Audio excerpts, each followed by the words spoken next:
The Bliss Business Podcast, the show about empathy, connection, and consciousness in business. Today's episode is brought to you by Zero Company, your paid search, social media, and programmatic ad experts. Welcome back to the show. We're diving into the future of work and rolling up our sleeves to talk about self-managed environments and ethical leadership. I'm Stephen Sakach here with Mike Liwski and Tullio Siragusa. Tullio, could you please introduce our guest today? Absolutely. It'd be my pleasure. Thank you, Stephen. So our guest today is Doug Kirkpatrick. He's a distinguished thought leader in the future of work. In fact, Doug is an accomplished author, TEDx speaker, and has been recognized as an authority in the self-management and organizational movement. I'd actually say he's kind of royalty in that movement. But I'm biased because I've known Doug for almost 7 years. So he co-founded the Morningstar Self-Management Institute, serves as a director for the Association for the Talent Development, also known as the ATD. And he's released his third book recently, The No Limits Enterprise, Organizational Self-Management in the New World of Work. He's also an Amazon bestseller with Forbes Books. He's the founder and CEO currently of D'Artagnan Advisors, helping companies embrace the future work. Now, Doug's extensive experience includes serving on leadership teams on the Open Leadership Network. He's pioneered invitation-based change, collaborating with organizations like Vibrancies, Great Work Cultures, and the Business Agility Institute to co-create the future of management. His groundbreaking work continues to inspire and shape the way we think about adaptive, ethical, empowered, and resilient in organizations. So his insights really give a beautiful, powerful blueprint for building a future where work is not just about productivity, but about purpose, fulfillment, and meaningful impact, which is why we believe Doug makes a great guest for this podcast as we work to help other organizations build love into scalable system, which is what Bliss stands for. Welcome to the show, Doug. Thank you so much, Tullio. I'm very humbled by that introduction, so I hope I can live up to the intro. Thank you. And Doug and Tullio, Stephen, let's just get right into it. So Doug, question for you. As Tullio mentioned, right, you've been an advocate for self-management for some number of years now. And as we start to dig into that, could you tell us a little bit about your journey and let our listeners really know what inspired you to get into the advocacy for management? Well, thanks, Mike. I think the journey really began after college. I met a young entrepreneur here in Northern California named Chris Roofer, and he was on the verge of starting up a high-tech food manufacturing facility. And I was very fortunate and privileged to meet him and learn about his project, and joined his project as a financial controller. And we started that company in the early 1980s. And it turned out to be quite successful. So the company reached about $100 million in sales. It had great quality, superb customers, and marketing. It was quite successful from the outside. As we thought about the internal workings of the organization, we came to some realizations that it wasn't really as good as it could be. We realized that we'd sort of defaulted to the traditional hierarchical bureaucratic management structure with which almost every company operated. So we had a pyramid, and our founder, Chris, was at the top of the pyramid. He was a managing partner. And then we had a layer of managers, of which I was one. And we had, of course, a marketing manager, a production manager, quality manager, etc. And then we had a layer of supervisors who kind of oversaw the operations of the factory. And then below them, we had a layer of coordinators. And then below them, we had at the bottom of the pyramid, everyone who did the actual work of the enterprise. And so we were operating in this manner for a few years. And one day, Chris was looking at people coming into the parking lot, parking their cars, going to their workstations, and I just kind of had the insight that every one of those people is already a manager in their own personal lives. They're deciding gigantic, life-altering decisions somehow on their own without a boss.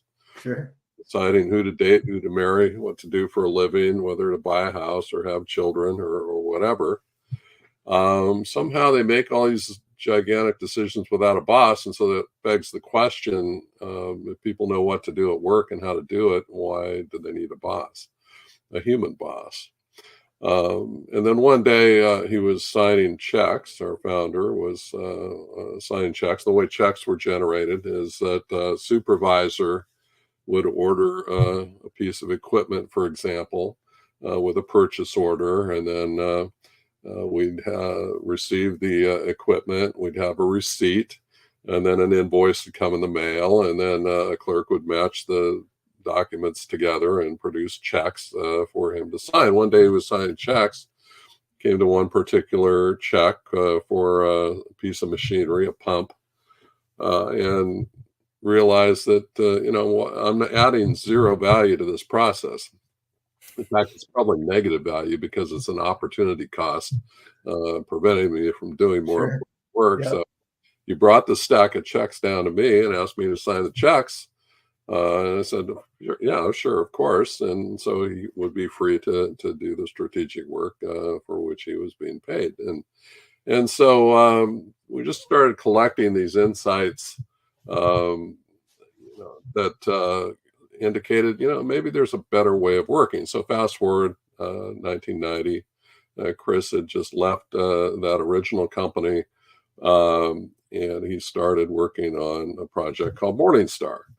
And so at that point in early 1990, February of 1990, I joined him as a financial controller, seeking new opportunities. And we had a core team of about 24 people. We were working out of a tiny farmhouse on a dusty canal bank here in Northern California, trying to build this factory in a short period of time. And one day, Chris came into the farmhouse and said, let's have a meeting of colleagues and talk about how to organize, because I've got some ideas I want to share. And of course, we said, sure.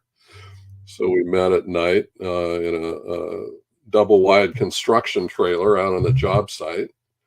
And we sat around in a circle on folding chairs, and he handed out a document called the Morningstar Team Principles.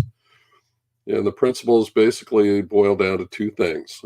First principle is don't use force or coercion against other human beings. And if you think about that principle, it's foundational to all law everywhere in the world.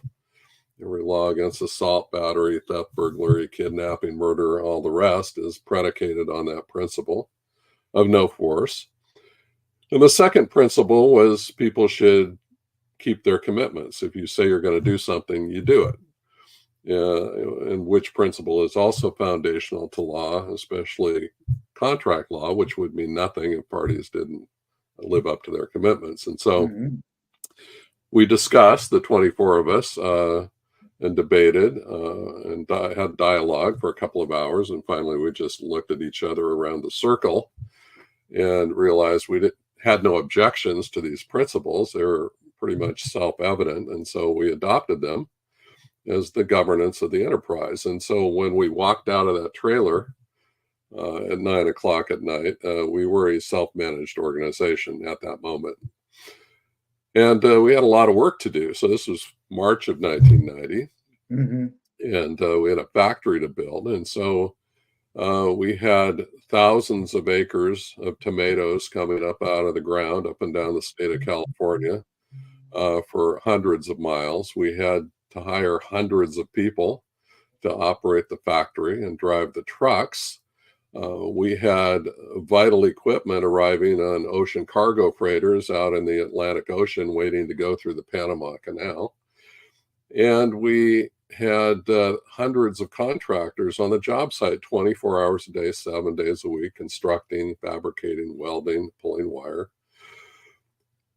But finally, on July 16th of 1990, we turned on the factory and we produced about 90 million pounds of industrial tomato concentrate for the world market and changed the cost structure of the entire industry pretty much overnight. Wow. And we did it without a single human boss, no bosses, no managers of others, no hierarchy, no titles, zero command authority. Team members coming together around a common mission to forge a high performance business result together. And so we never looked back. Customers loved the product. We expanded operations up and down the supply chain over coming years toward customers and remote warehouses across North America and toward the field in terms of farming and harvesting and transplanting and trucking. We built a second factory and then a third factory. In the course of that growth, we became the largest tomato processor in the world. And all of you and all of your family members, and I believe everyone in North America has eaten our product, and millions more around the world, because it goes into everything you can think of in the grocery store, from ketchup to salsa, pizza sauce, barbecue sauce, Wow. and thousands of other products. And we've done it all without a single human boss. So now the world's interested in how that works. And so I spent a fair amount of time consulting and speaking and writing and talking with people about that business model. Doug, I'm curious, like, how did that, once you got rolling in there with that process, what surprised you about that in contrast to the traditional management structure once you guys got rolling with that? Well, the beauty of it is everyone in the organization can talk to anyone else in the organization about anything at any time. So it really eliminates barriers to productivity. If you need to get something done, you can form a hot team, invite participation, coalesce with your fellow team members, and move forward. So it's a tremendous removal of impediments to progress and to innovation and to execution and to getting things done. And so it allows the organization to move very, very fast. It's really a network. Bottlenecking and stuff, right? You're getting rid of a lot of bottlenecking by empowering them at that sort of structurally, no bottlenecks. Is it fair to also say how does that impact, for example, like ethical practices in the business? Can you give some examples of that? So if you think about the word integrity, almost every organization has a list of values that includes behaving with integrity. Integrity is the definition of integrity is the degree to which one keeps commitments. And that's one of the two core principles of Morningstar. So if you say you're going to do something, you do it. And so it allows for tremendous levels of accountability. And that's a huge topic in organizations and in society. What does accountability mean? How does that work? And accountability is, there's no such thing as accountability without an underlying commitment. And so otherwise, to what would you presume to hold yourself or anyone else accountable if there's no pre-existing commitment? Now, commitments can be, continuous, recurring, long-term kinds of commitments, the kinds of commitments you make when you join an organization, for example, and commit to a certain role. Or they could be very short-term and ephemeral and ad hoc and discontinuous. So the kinds of commitments you would make with a colleague passing them in the hallway. Could you give me a report by 2:00 tomorrow afternoon? But all commitments are extremely serious. And that is the foundation for accountability. And so people hold themselves and each other highly accountable for the commitments they make. Commitments are the atomic structure of work. The flow of commitments is how work gets done in organizations. And so getting extremely serious about commitment making, commitment keeping, and accountability with oneself and with others is really a crucial fundamental building block to self-management. I think that's the concern a lot of times for leadership is, hey, I'm going to give you some freedom. If I do that, I need to add some accountability in there somehow, because, you know, that's what I've been trained to be doing, is making sure everyone's accountable for years. But when so you talked about, you guys built that system kind of from the ground up. How do you add that to a company that's just existing, running the way they're currently running? Are there specific steps or stages? What would you recommend there? Right. So you can think of it in different ways. Some people think of implementing self-management as kind of a linear horizontal chevron approach, where you have step 1, step 2, step 3. I prefer to think of it as a little more organic than that.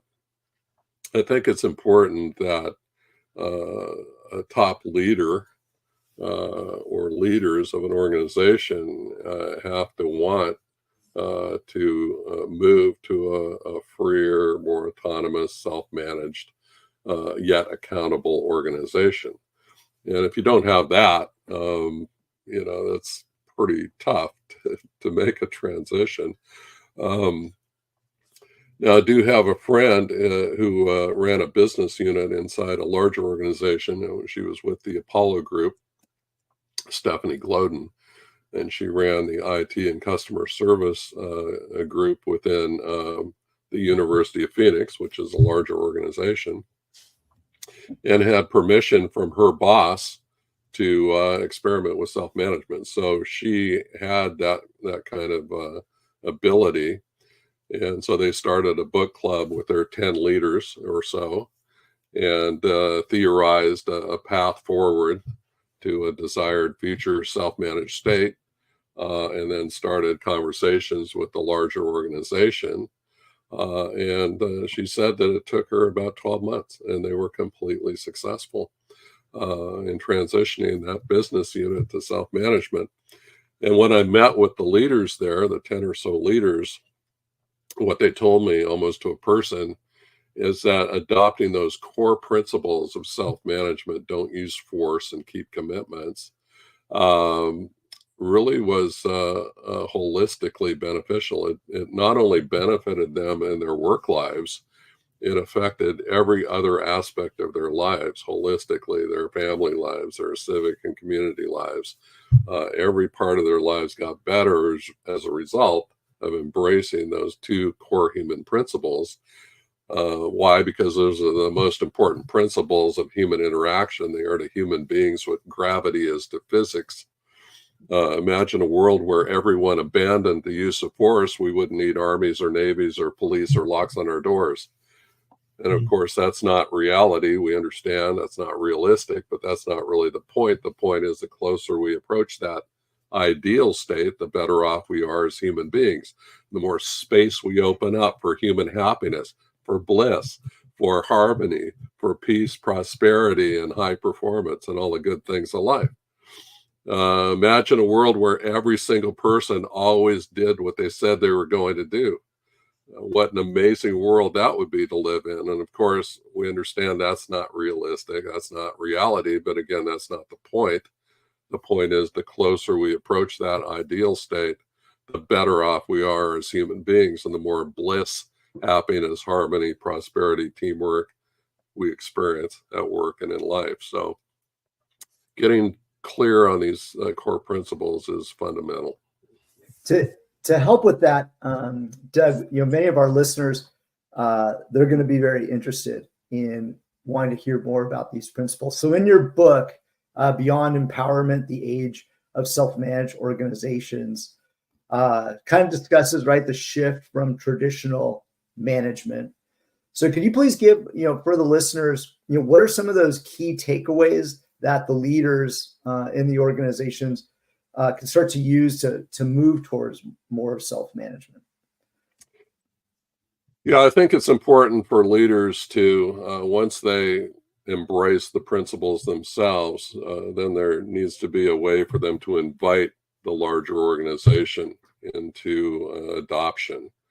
And so it's a little bit oxymoronic to, as a leader, to go into an organization and impose or force a new system of working on people. And it's actually antithetical to the idea of not using force. So I counsel leaders to invite people, and what that looks like can vary from organization, culture to culture, but maybe it involves an all hands meeting, depending on the size of the org. Invite people into a meeting, deliver an invitation, a keynote, surround people with some coaching and mentoring and open social practices, open space or World Cafe, something like that. Start some dialogue going, have people experience what self-management feels like in reality. And then start launching some experiments, invite leaders to step up and organize around different artifacts and aspects of self-management. For example, Morningstar replaced bureaucracy with contracts. So colleagues get together and they form contractual relationships with each other. Morningstar called a colleague letter of understanding. So people forge these agreements. The agreements incorporate the who, what, why, when, where, and how of work. They start with your personal commercial mission. Why are you here? What does excellence look like in your role? How does what you do sustain and support the mission, vision, values, and principles of the enterprise? From there, what are the services you provide? What do you agree to do? Why are you doing it? What is the scope of your decision-making authority with respect to each of those services? Who do you connect to? Most people connect to 7 to 12 fellow colleagues, mostly in their own areas, business units, areas of work, or just upstream or downstream in the value chain. How do you work? Where do you work? When do you work? All those questions answered as well. Forge agreements and replace bureaucracy. And Morningstar found that everything flows from agreements anyway. So let's just get right down to the specifics, colleague to colleague, peer to peer. Very nice. Very nice. Actually, maybe before we jump back to Steve, one question I had for you, Doug, is what are either some of the hard metrics or markers? What are some of the soft markers that you've seen organizations look at to say, okay, this is really working? Right. So the hard markers, going back to the Morningstar example, Morningstar measures everything that can be measured. Mm-hmm. So every conceivable business performance metric, whether it's a lagging indicator, leading indicator, whatever it happens to be, plant efficiency, loads per hour, checks per hour, loads shipped with perfect quality, whatever those metrics happen to be, those things are measured and they are published transparently across the enterprise. We call them at Morningstar, they're called stepping stones because they're considered stepping stones toward perfection. Knowing that perfection is not necessarily going to be reached in most cases, but at least aspiring to perfection generally allows individual activities to reach a level of excellence. And so stepping stones toward perfection, measure everything, publish transparently. The transparent publication triggers conversations between peers. So if a peer sees a metric falling, what the conversation is, what can I do to help you improve that situation? The metrics going up, bending up in a time series, two-dimensional line graph, then what can I do to help you bend the curve even steeper? So these conversations are real-time, continuous, always occurring. and leading to continuous improvement. The softer metrics have to do with culture, and culture is the norms and roles, and how the tacit understandings that guide behavior in the organization, and what's the health of the culture. And so Morningstar, for example, very seasonal operation. It spikes to add 2,500 people in the summer, and drops down back to 500 people in the rest of the year. And so what is the culture like? And that's measured very, very continuously with a couple of instruments. One's called the O factor, measuring trust levels in the organization. But then there are other just culture questions that are asked on a continuous basis. The results are posted on a dashboard available to anyone. And Morningstar is really invested in understanding the heartbeat, the tempo, and the health of the culture on a continuous basis, and responding as needed to any indicators that show up. Got it. Yeah, I could see how that would really spike the level of trust. So yeah, that's a really good point. Thank you for highlighting those for us.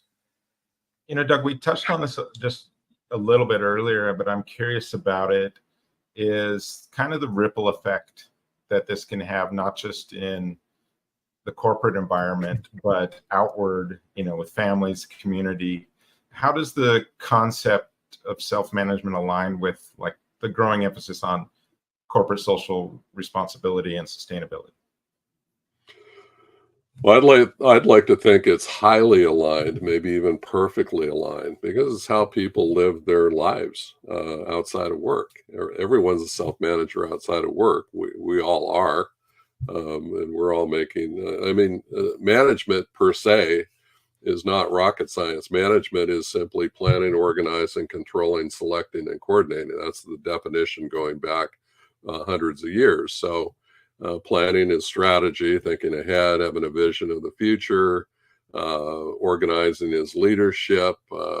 Selecting is hiring and firing. Controlling is budgeting.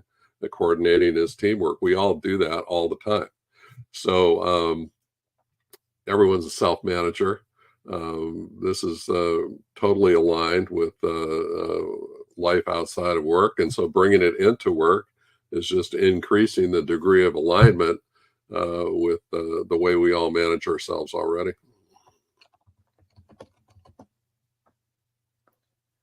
So Doug, maybe we can transition a little bit and think about the future, because it certainly seems like a lot of the leadership structures that have existed in the past are not working. They're inefficient, and certainly the landscape of the work environment is always evolving, either with technology or formats that we work in. So as we start to think about leadership in the future of self-managed organizations, what do you see that looking like? What would be the roles that you see in the future?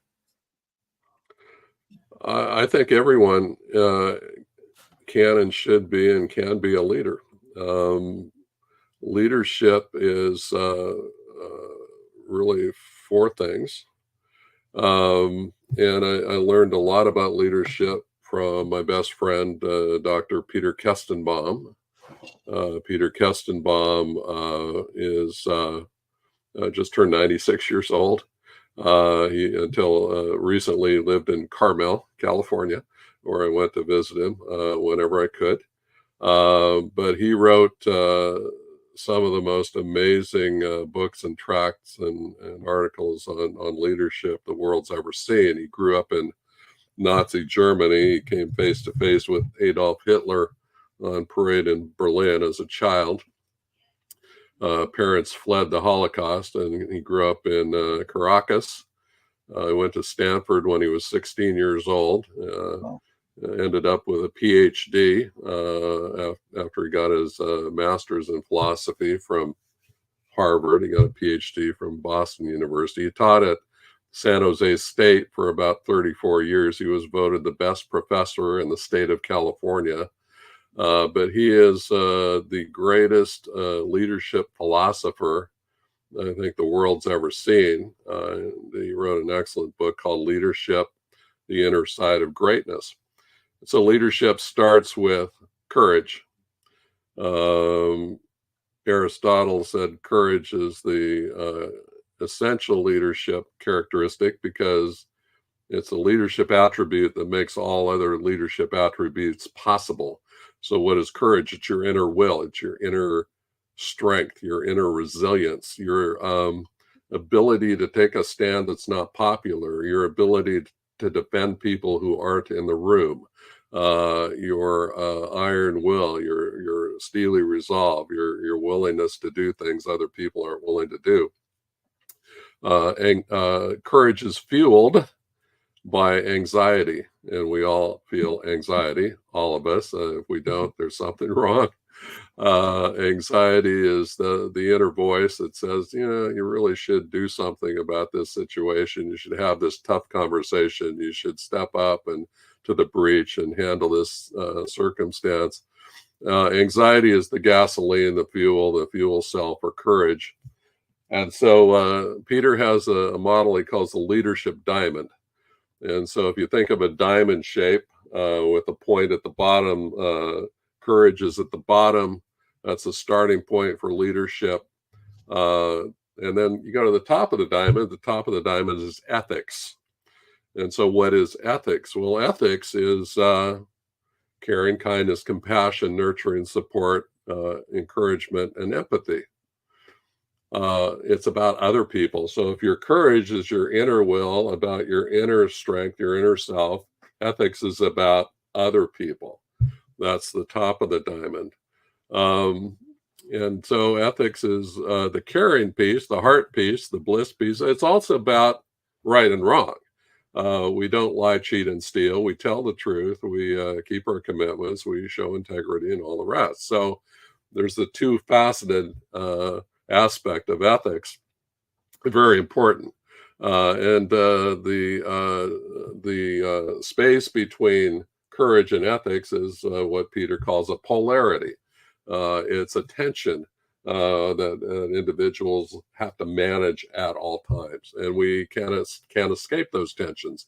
They always exist if we're social creatures in the world of work.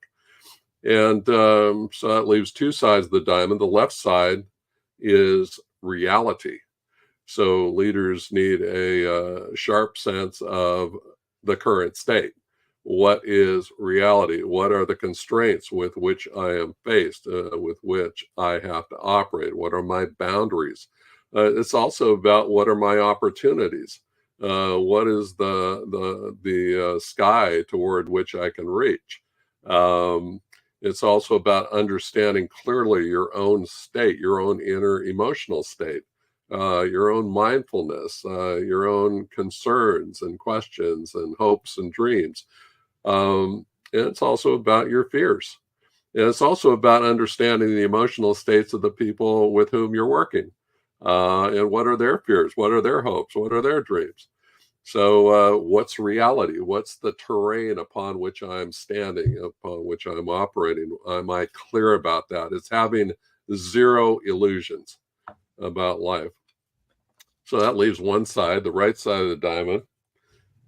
So if reality is about the current state, the right side is vision. A vision is about a desired future state into which I can invite people as a leader to follow on a journey toward my desired future state, not through force or imposition, but through invitation and request. And so that's also a polarity, reality, current state, vision, future state, a tension that must always be navigated, that is inescapable. And so expanding the area of that diamond is really how we develop leadership muscles. And the ultimate destination there is what Peter calls greatness. We should all aspire to greatness. Greatness is inherently good. If it were not, I mean, what's the opposite of greatness? It's mediocrity. Who aspires to that for themselves or for their family members or anybody they care about, their team members? So greatness is the end result of really understanding how to manage those polarities between courage, ethics, reality, and vision, really expanding our capacity to understand all of those different dimensions and expand on them. And Peter worked with some of the greatest CEOs in the 1990s and early 2000s that were on the planet at that time. CEOs of Ford Motor Company and EDS and other companies. They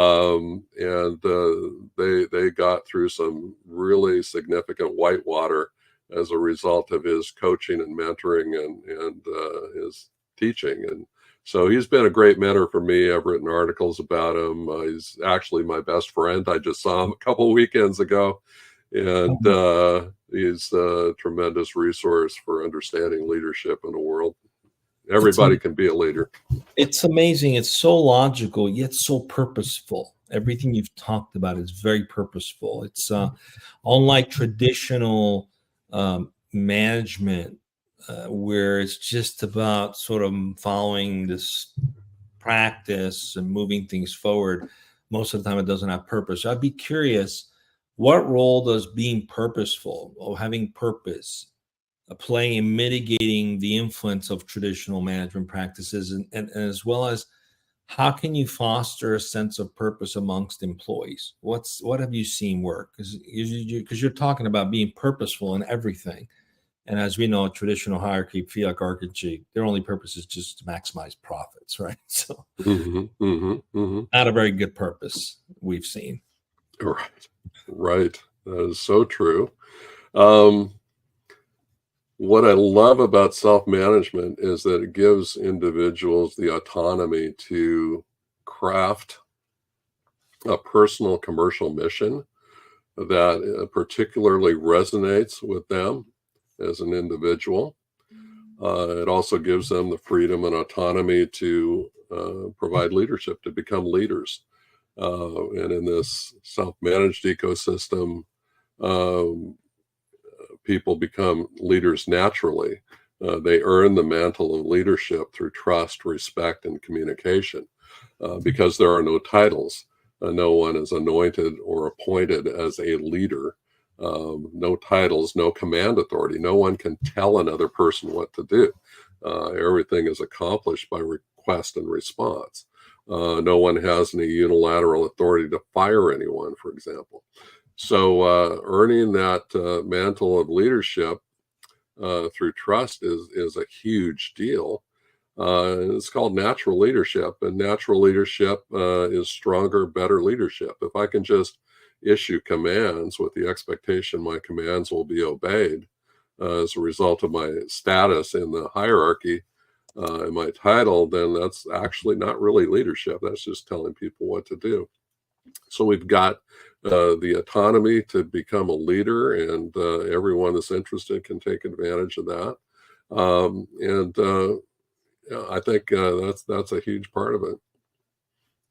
You know, thinking about purpose, we've talked a lot on our show on when systems go sideways, you know, when they go bad.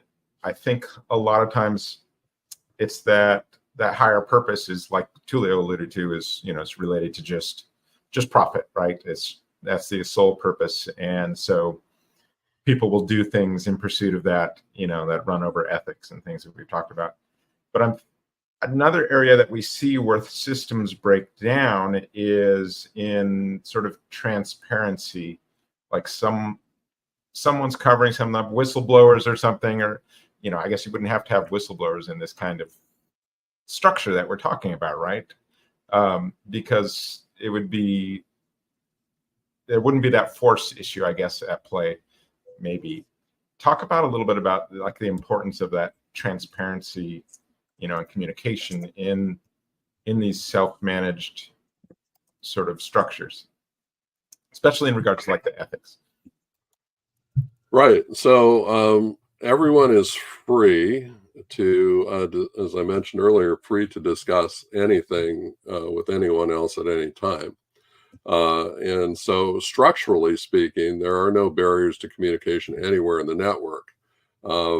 Actually, I think I may have a diagram. This is the org chart of Morningstar. So for those who are just listening, this looks like kind of like a constellation, in the sky where it's just connecting all over the place. It's a supernova. It's not a pyramid or anything. It's just like a Jackson Pollock painting or something. Actually, looks like a really expansive mind map. Yeah. Yeah, it's kind of what it is, because those dots are individuals in the organization, and as you can tell, there's no up or down, east or west. It's just a big spider web. And if it were a time-lapse movie, it would be in constant motion as people renegotiate their roles and responsibilities and enter and exit the ecosystem. There's no up or down, east or west, and so no barriers to communication.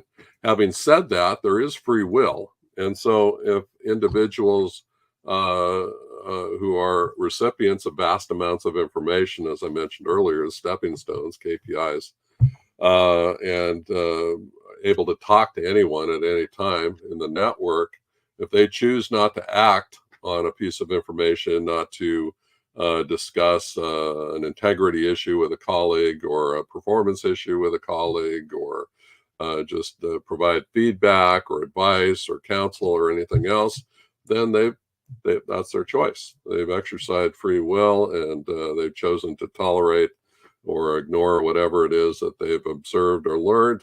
And that's, I guess, one of the costs or challenges of a self-managed organization. Nothing is compelling people to act on information they receive, and yet they do, and most people do most of the time. And the benefits of not having barriers to action and decision making are pretty significant. The benefits are huge, actually. But if I can get back to the idea of meaning for a second, purpose and meaning is absolutely crucial. We start our colleague letter of understanding, which is the title of these agreements, with a personal commercial mission. It's why are you here? And those missions can be updated, revised, augmented, modified, changed at any time with the consent of one's colleagues with whom one has signed these agreements. But people do derive meaning, and we try to connect people with a sense of purpose and meaning because that is absolutely paramount. And that's how we overcome the toxicity of bureaucracy and hierarchy with which most people came to the self-managed org from. Bureaucracy is always toxic. And the question is, how can we reduce the toxicity to a point where we are operating more in a free flow, self-managed form? And so it's very important. And the way people overcome that is they embrace self-management. Most people experience anxiety and time pressure from the toxicity of bureaucracy. It imposes its own deadlines and timelines and pressures on individuals. And yet, if people can learn how to operate from a sense of purpose and meaning from the inside out, then they actually transcend the bureaucratic pressure of time, and they actually become time. And so we try to teach people to connect with their inner purpose, their inner meaning, so that they feel that sense of inner joy and really get past and work like heck to minimize the effects of whatever bureaucracy they have to deal with, even at Morningstar. Can I underline that just for a second? You put that right. You said top or front and center in those contracts, right? That purpose and meaning. Is that what you just said? Because that's just such a big deal, and it changes how you approach your work and the energy you have to approach that work. So I wanted to point that out just because I think that's something that a lot of companies, with their employees, they don't really understand how to achieve that. But with this model, it's like front and center right there in this contract. I think that's actually beautiful. Something to look at, I think, even for service organizations to perhaps look at with their clients, right? Because clients, when they come to us, they want certain commitments as well, right? Probably knowing like what our purpose, what's the meaning of our work, what's that going to be? So I don't know, that kind of That's the interesting. whole movement behind conscious contracts, right, Doug? To a certain degree. Yeah, very much so. Yeah. So Doug, as I've been listening here a little bit, I'm thinking, okay, how do we go from having this information readily? How do we get this information readily available? Right. And so we're in hybrid work environments now. Technologies changed for the better, or for the worse. It depends on how you look at it. But thinking about self-management and self-managing organizations, are there technologies that you've seen really support these models? Yes. So there's tech coming on right now as we speak that really looks at the world of nature and nature's most productive and effective teams. And I'm talking about things like beehives, where a bee can be 3/4 of a mile from the beehive and detect a beautiful new field of nectar, get back to the beehive, do a waggle dance, and all of a sudden all the bees in the beehive can go straight to the new find based on the information that's transmitted in the course of the waggle dance in terms of wind resistance and direction and speed and all those other things. It's really quite amazing. Yeah, the models that we see in nature. And so now we have the capability of signaling, massively reducing the signal to noise ratio in corporate communications. Many technologies that we've been using for a few years, if you think of things like Slack and Trello and Teams and Asana and Jira and all the rest of it. Sure. Some of these things can start to feel like a meeting that just never ends. And there's an article a week or two ago in the Atlantic about the coordination tax. It seems like white collar work these days is all meetings all the time. And so it's almost like you feel pressure. It's inescapable. But Sure. if we can highly improve the signal to noise ratio so that teams can come together and form a dictionary or a lexicon of signals that people want to listen to, and team members agree to publish those signals in whatever existing tech they're using, so that listeners can set up a feed, a small stream or feed, and just listen for the signals that are important to them to help them stay productive at work. Then we can actually coordinate at scale across multiple time zones, across multiple geographies, across silos, and allow teams to vastly reduce the number of meetings they have and replace those meetings with productive work based on packets of information that they receive in the form of signals. So I'm excited about some of the new tech that's coming online. Oh, that's great.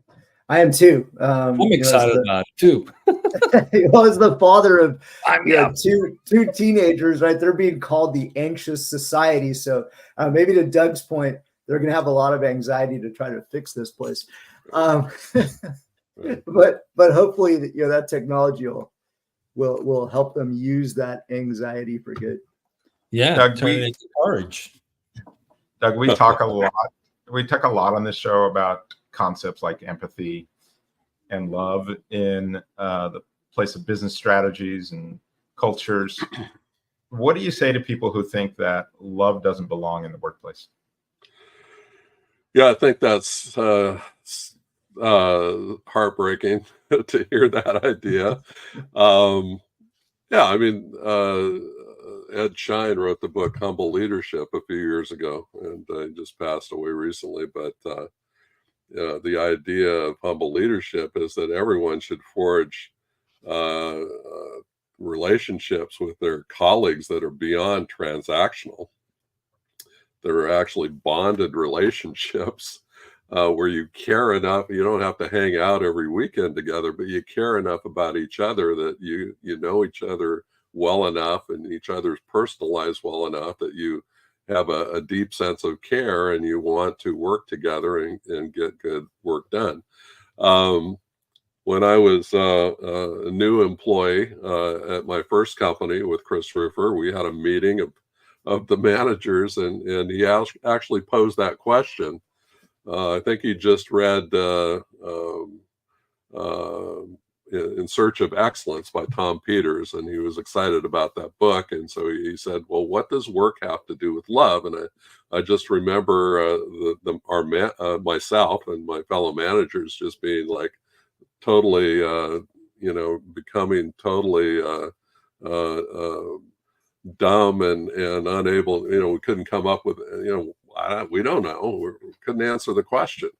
But it's really about caring about people and all stakeholders in the business, everyone you work with. It's really important to have a sense of love. If you go through life, especially your work life, without a sense of love, that's a long, lonely road, and that's pretty sad. So, all business is all about meeting human needs, and that's its core. That's about love. I mean, there's only 8 human needs. There's, after you get past food, clothing, shelter, it's communication, transportation, entertainment, personal security, and healthcare. And every business that's ever existed or ever will exist is set up to serve one or more of those 8 human needs. It's very basic stuff. And so meeting human needs in a way that doesn't waste or destroy value and actually creates value for society and the world is the essence of love. So let's bring more love to the workplace. Hear, hear. Doug, it's been a pleasure. Where can our listeners find out more about you and your work? Just go to my website, dougkirkpatrick.com. From there, you can zoom out to any of my social platforms, but say dougkirkpatrick.com is a place to go. All right. Thank you again, Doug. Great conversation today. Thanks, everyone, for tuning in. We will see you on the next Bliss Business Podcast.